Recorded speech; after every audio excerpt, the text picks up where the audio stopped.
अमित किट्टू, इन दोनों ने जो कामयाबी पाई है उसकी वजह से इन्हें आज बहुत सारी मुबारकबादें मिल रही हैं और हमारी तरफ से भी बहुत बहुत मुबारक हो बिलबोर्ड के लिए। लेकिन ये है क्या? What is height, what is HYDP, जिसकी वजह से इन्हें इतनी कामयाबी मिल गई। जैसे ये कामयाबी बोल रहे हैं, क्या ये सही मायने में कामयाबी है?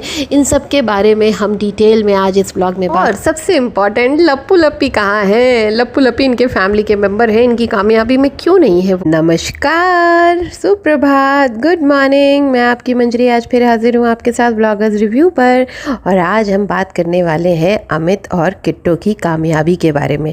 और साथ ही मैं आपको याद दिलाना चाहती हूँ कि आज 2 बजे आप सबको आ जाना है लाइव के लिए। याद है ना आप लोगों को? टाइम पे आ जाना। हम बात करने वाले हैं, आप लोग समझ ही गए होंगे, इनके बिलबोर्ड की कामयाबी के बारे में। जी हाँ, भुट्टो रानी की बिलबोर्ड की कामयाबी।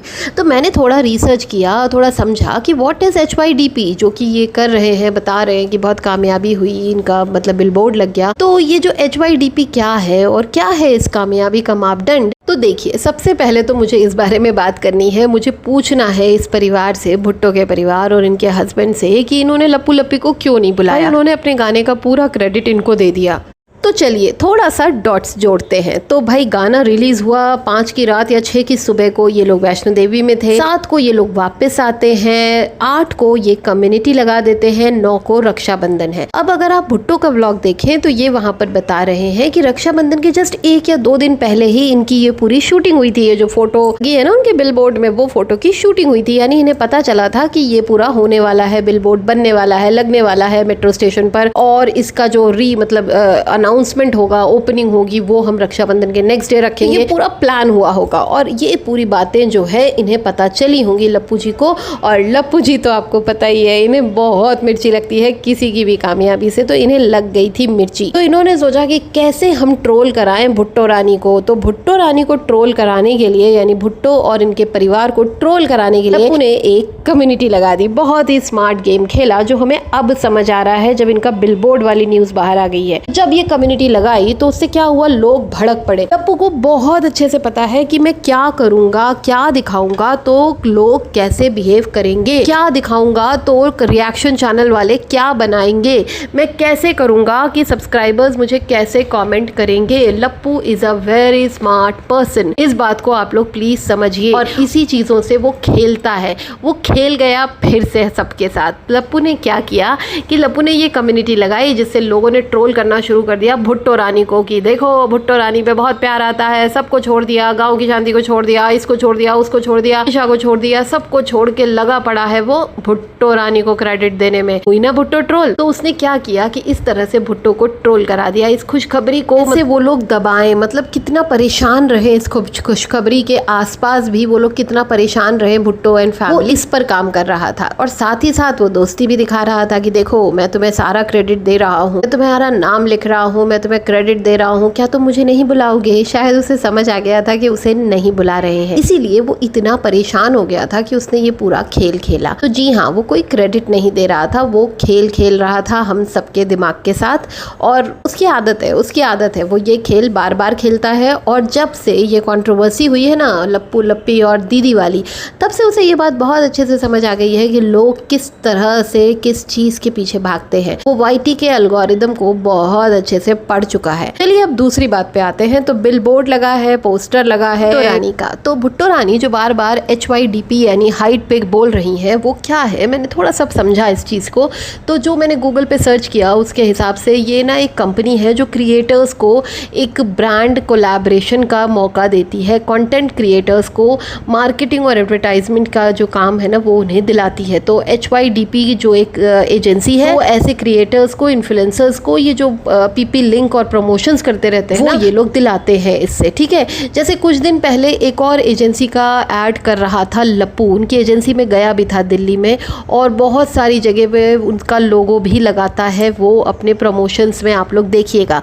तो ऐसे ही इन लोगों ने एक एक एजेंसी को पकड़ लिया है और उससे ये लोग काम लेते हैं और कमाते हैं। यानी कि इनका धंधा कैसा होता है, जो ये प्रमोशंस वाले प्रोडक्ट्स होते हैं ना, उससे ये लोग कुछ परसेंटेज कमाते हैं। यानी कि जितने प्रोडक्ट्स इनके लिंक के थ्रू बिकते हैं है उसका परसेंटेज इन्हें मिलता है। और कुछ ये जो बीच वाला मार्केटिंग एजेंसी है जैसे हाइप या फिर जो लप्पू यूज़ करता है वो, ये सारे लोगों को भी मिलता है। तो ये एक होड़ मची हुई है, सब लोग कमाने में लगे हुए हैं, सब लोगों को सबसे ज़्यादा करना है। और हाँ, इसमें भुट्टो रानी ने सच में बहुत मेहनत की है, जैसा वो अपनी वीडियो में बता रही है कि हस्बैंड ने उनको 10 टारगेट दिया है पूरे दिन का, मतलब 10 बार कपड़े बदल के उसका वीडियो शूट करना है, मतलब मेकअप उस तरह से करना है, ड्रेसिंग चाहे वो ज्वेलरी हो या बैंगल्स हो, जो भी हो इस तरह से पहनना है और करके फिर करना है। तो यस, डेफिनेटली मेहनत बहुत की है उन्होंने, बहुत मेहनत की है। और इस बात के लिए हम भुट्टो जी को बहुत बधाई देते हैं, क्योंकि भाई काम तो उन्होंने किया है। अब वो ये भी कह रही हैं कि इज्जत से कमाना है और कमाना चाहते हैं, तो भाई ये सब बातें आपको सूट नहीं करती, क्योंकि जब तक आप लोग अकेले रहते हो ना तब तक तो आप लोग इज्जत की काम करते हो, लेकिन जैसे ही लप्पू लप्पी आपके यहाँ आ जाते हैं आपकी इज्जत पता नहीं कहाँ गुम हो जाती है। शायद कहीं अलमारी में ताले में बंद करके रख देते हो उस इज्जत को और भूल जाते हो कि इज्जत नाम की भी कोई चीज़ है। अच्छा, बार बार भैया जी यानी कि भुट्टो रानी के पति देव सफाई दे रहे थे कि बहुत कम शॉर्ट नोटिस में हमें पता चला, बहुत शॉर्ट नोटिस में हमें पता चला, अपने फैमिली को अपने गाँव से नहीं बुला पाए। तो मुझे लगता है कि इतना भी शॉर्ट नोटिस नहीं होगा, क्योंकि ये प्रिंटिंग और ये सारा काम ना बहुत थोड़ा टाइम टेकिंग होता है। मतलब आपने फोटोज खिंचाए होंगे, उसके बाद इस पूरे पोस्टर का प्रिंटिंग हुआ होगा, फिर ऊपर चिपकाना, रात भर में वो चिपका होगा। तो I think so it is not so short notice जैसा आप बताना चाह रहे हैं। हम ये समझ सकते हैं कि आप ये पहले से ही सफाई देना चाह रहे हैं कि जो हमारी फैमिली है यानी कि गाँव की फैमिली यानी सास ससुर नहीं आए हैं, तो उसके लिए आप हमें ट्रोल करेंगे तो हम पहले ही सफाई दे देते हैं। कुछ इस तरह का गेम खेल रहे हैं भैया जी, हम समझ गए। लेकिन यहाँ लप्पू लप्पी तो आ सकते थे, वो तो 2 घंटे में आ जाते हैं, उन्हें क्यों नहीं बुलाया? आपको उनको इतना क्रेडिट तो देना चाहिए था। बेचारे वो हमेशा कहते हैं वो घर मेरा घर, वो गाड़ी मेरी गाड़ी, वो मेरा परिवार। तो भाई कहाँ था आपका परिवार? कोई बात नहीं, आपकी दोस्ती आप जानो, हम तो यही सलाह देंगे कि दूर रहो ऐसे लोगों से, है ना। आगे मैं इनके परिवार के बारे में बस थोड़ी सी बातें बोलना चाहूंगी कि बहुत अच्छी अच्छी चीजें भी हैं। ये अपना घर साफ रखती हैं, कोई मेहमान आ जाता है तो मेहमान नवाजी बहुत अच्छी करती है। इनके पास क्रॉकरी है, इनके पास बर्तन वर्तन भी ढंग के हैं, कुकवेयर्स हैं जिसमें ये कुक करती हैं, और खाना भी बड़े अच्छे से बनाती है, मतलब दिल से। ये नहीं कि थोड़ा सा मतलब अचार बराबर खाना बना दिया, सब्जी बना दी और परोस दिया इतने सारे लोगों को, नहीं, मतलब अच्छे से बनाती है। और इनके घर में मुझे एक चीज़ बहुत अच्छी लगती है, इनके घर में जितने भी बच्चे होते हैं ना उन लोगों को ये लोग बड़े अच्छे से बिठा के एक साथ खिला देते हैं, उसके बाद बड़े खाते हैं। ये चीज़ मुझे हमेशा एडमायरेबल लगती है भुट्टो और इनके घर की, मतलब हस्बैंड की, इनके घर की कहानी में, कि ये बच्चों का बहुत ध्यान रखते हैं। बट एक चीज़ मैं यहाँ पर बोलना चाहूँगी, जो मैंने चटोरी रजनी के व्लॉग में भी बोला था, कि आजकल की जो मानसिकता हो गई ना, हम हमारे बच्चों को छोटी छोटी गाड़ियाँ ला के दे देते हैं, जो मतलब टॉय कार्स टाइप, जो जिसमें वो बच्चे बैठ कर चाबी घुमा कर उसको चला लेते हैं, घर ही घर में या अपने गार्डन्स में चला लेते हैं। तो उससे क्या होता है कि बच्चों को ऐसा लगता है, बच्चों की मानसिकता देखिए, बच्चे बच्चे ही होते हैं, तो उन्हें ऐसा लगता है कि वो कार ड्राइव कर सकते हैं और वो चला सकते हैं। तो वो मानसिकता उनमें आ जाती है, जो मैं बहुत क्लियरली मैं देख रही हूँ भुट्टो के बच्चे में। ये चीज़, बहुत ही प्यारा बच्चा है, लेकिन वो हर वक्त कार कार कार और कार की चाबी के बारे में बात करता है। तो वो जब भी देखिए ड्राइविंग सीट पे बैठना पसंद करता है, उसे लगता है मुझे चलाना है। अभी धीरे धीरे वो बड़ा होगा, जैसे जैसे 10-15 साल का होगा, आप कोशिश करोगे क्या, आप रोक ही नहीं पाओगे उसे, आप रोक ही नहीं सकते उसको, कार सिखा ही दोगे और उसको मतलब आप मजबूर हो जाओगे, वो सीख जाएगा और फिर वो ड्राइव करेगा कार या बाइक या जो भी चीज़। तो फिर चीज़ें ख़राब होंगी, क्योंकि देखिए हमारा देश का कानून कहता है कि 18 साल के बाद ही ड्राइविंग लाइसेंस मिलता है। ऐसे बहुत सारे एक्सपीरियंस हुए हैं टीनेजर्स के जिनके साथ बहुत बड़े बड़े हादसे हो गए। खुदा ना करे ऐसा कुछ हो आपके साथ, लेकिन मैं यही चाहूँगी कि हम इन क्रिएटर्स की लाइफ से कुछ लेसन ले। तो मुझे लगता है भुट्टो की लाइफ से हमें यही लेसन लेना चाहिए कि इतनी मेहनत के बाद भी वो प्रॉपर खाना बनाती हैं, उनके घर मेड है खाना बनाने वाली, फिर भी वो चीज़ें खुद से कुक करती हैं, ध्यान रखती हैं हर चीज़ का।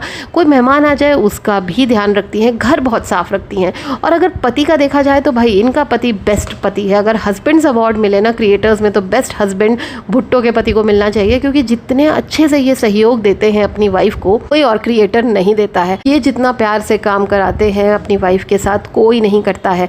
मैंने देखा है कि ये झाड़ू भी लगा लेते हैं, ये पोछा भी लगा देते हैं, ये अपने बच्चे को नहला भी देते हैं, तैयार भी कर देते हैं, घर में किचन में चाय वाय भी बना देते हैं, सर्विंग भी कर देते हैं, तो खाना गर्म करके भी दे देते हैं। कोई गेस्ट आ जाए, इनकी वाइफ रेस्ट करती है, तो मतलब ये हर चीज़ का ध्यान रखते हैं। इनके पास एक टाइम टेबल है, इनके पास काम का समय है, इनके पास आराम का समय है, इनके पास अपने बच्चे के लिए समय है, इनके पास खाने के लिए समय है, क्योंकि आदमी कमाता क्यों है? खाने के लिए। ये मैंने 1-2 दिन पहले शायद छोटे लप्पू से सुना था। ये आज का व्लॉग यहीं तक, और प्लीज़ सब लोग 2 बजे आ जाइएगा। अगर आप लोगों को मेंटल हेल्थ के बारे में कुछ भी जानकारी चाहिए, अगर आपके सवाल नहीं भी हैं तो उनका लेक्चर सुनने आ जाइएगा जो वो बातचीत रख रही हैं, या किसी और के सवालों के जवाब से ही शायद आपको बेनिफिट हो जाए, तो आइएगा ज़रूर। आप सभी लोग कहते हैं कुछ पॉजिटिव करो, कुछ अच्छा करो वाईटी पे, तो ये एक अच्छा करने की एक पहल है, तो आप लोगों का सहयोग बहुत ही ज़रूरी है। तो जो भी ये व्लॉग सुन रहा है, 2 बजे सब आ जाना, अपनी अपनी कुर्सी की पेटी बांध के बैठ जाना, क्योंकि साइकोलॉजिस्ट हाजिर होंगी आज 2 बजे। तो चलिए, टेक केयर, बाय बाय, मिलते हैं 2 बजे।